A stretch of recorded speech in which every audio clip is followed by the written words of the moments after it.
Hey folks, Daily Landsblog here, and we alone, Case? He's always Nope. there. You're always lurking. Brando! You being creepy? He's just got to find a way into the shot. Something happened earlier today, and by the way, this is part 1 of 2 from the same location. We're going to tape 2 back-to-back because I'm off to Winnipeg tomorrow. I'll be going to the Jets game, and I'll be going to a birthday party, and I'll be sitting down with a group in Winnipeg, and hopefully preparing to put on a great fundraiser, a great evening, a great situation where we can raise awareness. So it's a bit of a road trip tomorrow.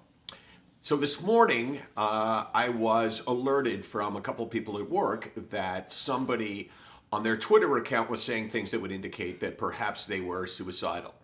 And they obviously know that I'm involved in this kind of thing, and that's the kind of thing that we at SickNotWeak want to respond to, only from the standpoint that we would do anything that we could, and we know that we're limited, and of course, you know, I'm not a doctor, and we don't have access to doctors, but sometimes it just helps to be able to say, okay, what are you thinking? Why are you thinking that? Let's talk about this. So where it really became complicated is that I reached out to this person, and this person reached back to me with some anger saying, did you call the cops? And I responded, no, I didn't call the cops. I don't know where you live. I don't know anything about you. And I thought about the experiences that I've had with calling the police. Probably, I don't know, 6, 7 times I felt like, okay, people tell you, don't call the cops or I'm going to kill myself. They tell you, if you call the cops, you will have betrayed me. And I'm going to take my life if I see them coming. And that's an incredibly difficult position to be in. I mean, what do? Is there a correct answer for that?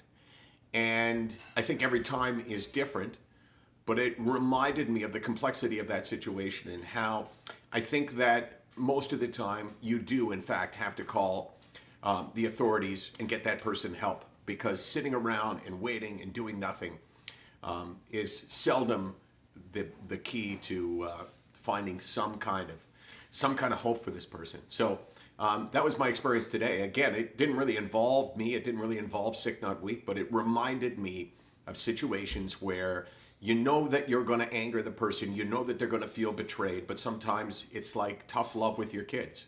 You know, sometimes I've just, like a lock case in a room for a week, okay? Didn't happen, did it? Nope. No. Pretty soft here, not much on the tough love. The woman in the other room, though. It was never a punishment to be sent to our rooms because we had TV and video games. And you had Mario. You got Super Mario in your room. You're never alone. SickNotWeak.com, 24 hours a day, 364 days a year. And tomorrow, I'm going to have a message that I want you to pass to somebody that you think is struggling.